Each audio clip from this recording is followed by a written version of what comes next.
So today we're joined by Michael Kasprowicz. Michael, first of all, thank you very much for joining us today, mate. Thanks, Marty. Wonderful to be here. Yeah, but many of you actually might recognise Michael. Michael is actually an ex-Australian cricketer and also Australian board member, and is actually now the chairman of Sportcore, which, Michael, I'd love for you to introduce Sportcore and maybe give the audience a bit of background about yourself. Yeah, thanks, Marty. I like to think my journey, I suppose, like everyone really, it's I find the unconventional paths. I played 19 years of professional cricket for Queensland here, 10 years with the Australian cricket team as well, and through that process, I've just spent 8.5 years as the board member on the national governing body of cricket in this country. I've also been the Australian Cricketers Association president. I've worked in media. I've done an Australian Institute of Company Directors course, and most importantly, I do believe I'm the only Australian cricketer ever to have completed an MBA, a Master of Business, because I think that's where I said unconventional. I like to think that what I really was keen to do was finish playing all that cricket in high-performing teams, representing the Australian team in its peak, being part of all that, but wanting to convert those lessons into life afterwards, and go and find something outside of cricket that we're going to be pretty good at. Yeah, no, I really appreciate you sharing with that, because there's a lot of audience in India, there's a lot of audience in the UK, and obviously Australia as well. But there's going to be a lot of audience through this for the American market as well. So I'm sure they'll start searching what cricket is, but at the same time, they're sports lovers. So I think the majority of the American people that I know absolutely know cricket. So thanks for joining us, mate. I've just got some simple questions. Love for you to share your thoughts with our audience, and the fact that you've moved from a professional, sporting professional life, organisations into commercial land and enterprise space. I think it's a great transition of discipline into what we're doing on the corporate side. So I've just got a question in relation to, I'm really interested in your views on team dynamics, because you and I have had some great conversations on this, and I love it. Honestly, I feed off all the energy that you've got, your experience, but also the way you're thinking about it now has come from a lot of things in the past. So can you just share with us the importance of creating a clear plan, and think about that in the team context? Can you share a bit of that with us? Yeah, I suppose transitioning from professional sport, where you've got a group of individuals highly motivated, your plan is really clear. There's a premiership or a trophy or something that we're all striving for, and I think that's the other thing with teams, is that in professional sport, and certainly high-performing teams, is the appreciation of all the different skill sets, knowing that it's not an individual. And maybe that's the benefit of coming from a team sport like cricket, where there are the different skills amongst all the people in our team. And for us to do well, the one thing for me, it's the most important thing, is that you can't rely on luck. Because the interesting thing about luck, and when I thought about it years ago, was the only team that talks about luck and refers to luck happens to be the loser. Yeah. Because they only talk about being unlucky. You never, ever, ever hear about the winning team, ever. So, as they're holding that trophy and they've won the premiership, saying, yeah, how lucky were we to win? That's all forgotten. Yeah. And so you don't want to be on that other side. Sure that cards might not fall your way, but ultimately it's about what you do with the ones you're given, which is the most important thing. And that's where having a clear plan is so important. Gives you direction when you do sort of deviate or things don't work, that you can pull it back to the center and get back on that trail. Yeah, like it. And so I'd love to just focus a bit on the framework that you're talking about is a footprint for success.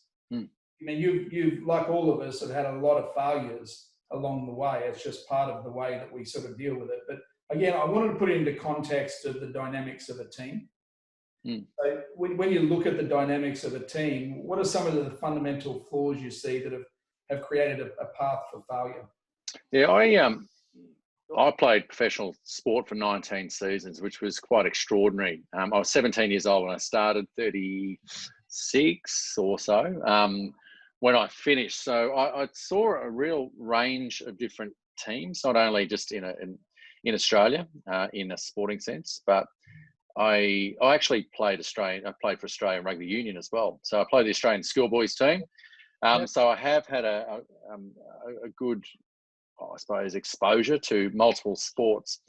However, what I have found is that what I like to talk about, and I'll share today, certainly, Marty, is what I found the four things that exist in great teams, but are always just a little bit short, and the areas that really, not just good teams, but your pretty ordinary teams, don't have.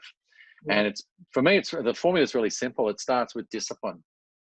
Now, keeping this kind of short, I use discipline. There's rules, there's consequences. When you think about every single environment around us in society, in schools, in family, that discipline is sort of the key, because everyone knows, if you like, that's the I like to say the foundations of any team, because you can build anything on top. Once you have that set in place, people know where they can go, how they can play, certainly how they behave.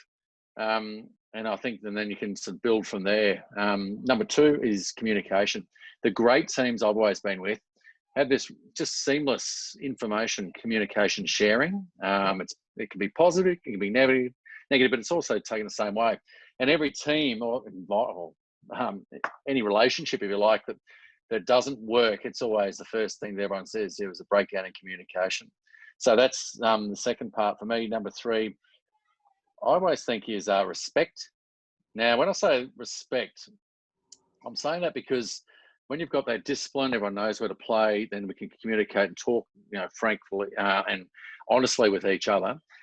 The respect. Now, respecting obviously your teammates, but I think you have to respect your opposition as well. Yeah. More importantly, it's respect the history of where you've come from, what the game is, certainly the umpires. And I think putting those things in place, I know they're quite general, but I really found that these are the things that, that ordinary teams or just good teams kind of have, but it's your great teams. These things come through strong.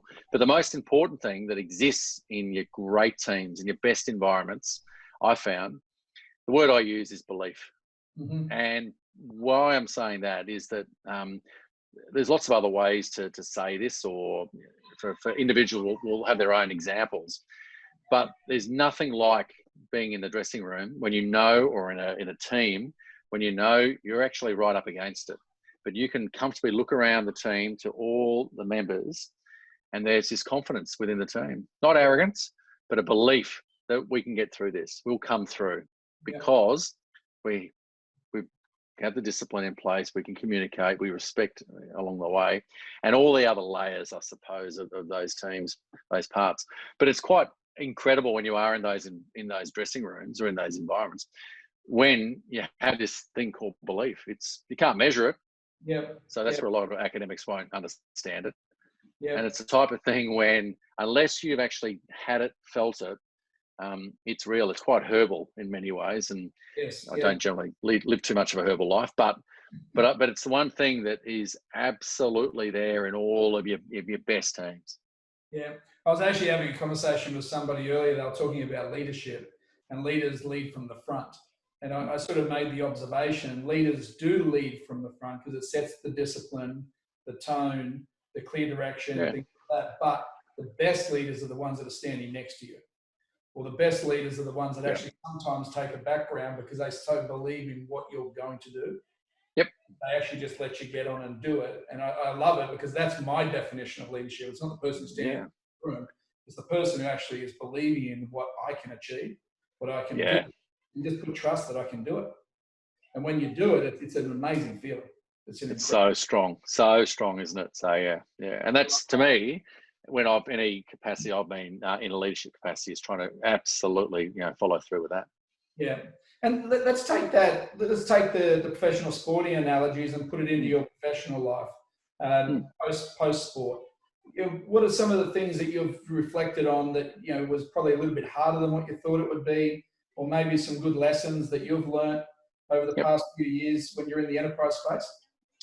I think not for 1 minute did I expect that it was going to be easy or transferable. I knew there was going to be adjustments along the way, and maybe the biggest example of that, as coming from the team environment, is the motivations of your team. You can't assume that everyone's got the same goals here or the same motivations to see this through, to make this work. Or ultimately belief in what we're actually doing.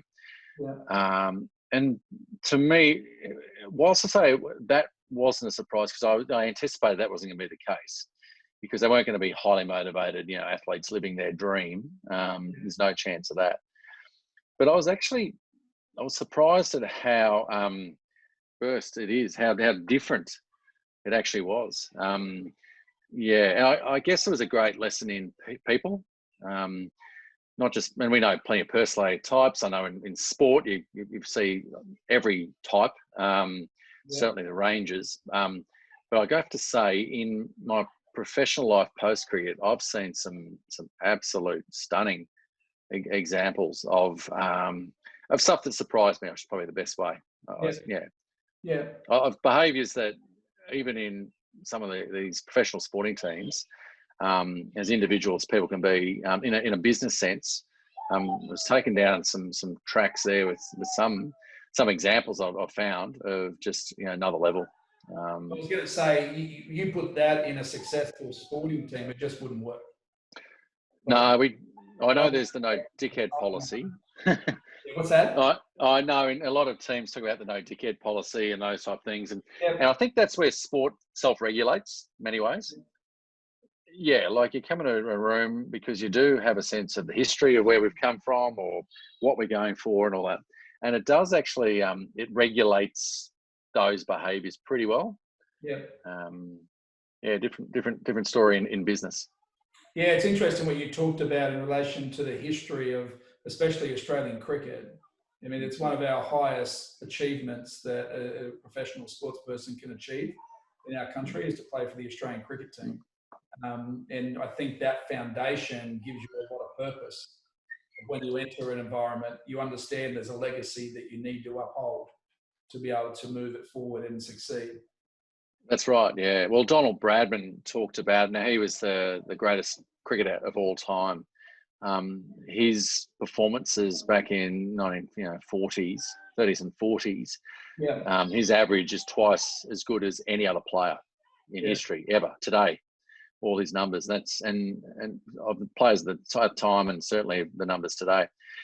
So in that sort of context, his line was that you have to make sure that you leave the game in a better way than when you found it, and that's your purpose. That's what you have to do. That's your role, if you like, to leave for the next person to come through. And do it. Yeah, I love it. I could sit here all day and talk to you, which we do on the sidelines a lot. So I know. I really appreciate it. You taking the time to spend time with us and the global audience we have today. Oh, look, I really appreciate it. I love sharing that. And like I said, rather than sort of sitting back and just talking about cricket and the performances and the people and individuals, I'd love taking away the lessons that I learned from the game. And if you don't mind, I'd like to just share what I found the biggest difference, biggest lessons, 3 lessons really quickly that I learned and take away that transfer. They do actually transfer across in life, not just in business, but certainly family, and certainly doing that with my 3 kids. But no one sat me down when I was 17 years old and sitting in the dressing room with Alan Border and Carl Rackman, all these, Craig McDermott, Greg Rich, all these stars. And I had posters in my bedroom of Alan Border, I reckon about 2 years earlier, next to him in the dressing room playing in the same team as the guy. He, one of the lessons I learned, based really simple, 3 words.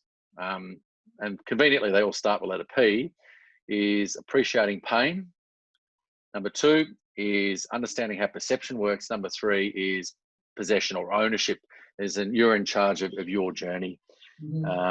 Pain ultimately, pain is that, look, if it was easy, everyone would be doing it. And you have to separate yourself from the crowd. And often things like going and doing an MBA is part of that process. You know, it's going to hurt, but tries to separate yourself. Number 2 is perception. And I'll come back to that MBA, because for me, that was the biggest bit of rebranding for me post cricket, because the standard thing for a professional sportsman is to go into coaching or commentating. It's being part of, that's what I kept getting asked. So by going and doing an MBA, it changes the conversation. That's part of the action of doing so. Now, I do like to say that sports people and politicians perhaps are the best 2 groups in society that understand how this perception piece works. And the way I describe that is that depending on which team you play for, people have an opinion about you. And they either love you or they hate you. You're left or right, or coming from Queensland, you're either maroon, or in New South Wales, blue. The Blues. We love you or we hate you. However, one of the things I always talked about is the only way to actually influence that perception is through action, through behaviour. So he's doing something a little bit maybe unexpected, and that's what, for me, that's what I've looked to always do.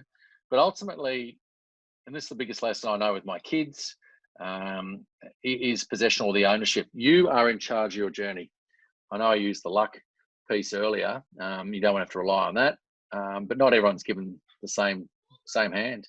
And it's what you can do in your position, in your situation. And I think that's where the biggest test for everybody right now with COVID, with situation resetting almost, that everyone has had to do, not only in a business context, but also personally, looking at resetting a lot of things that we do.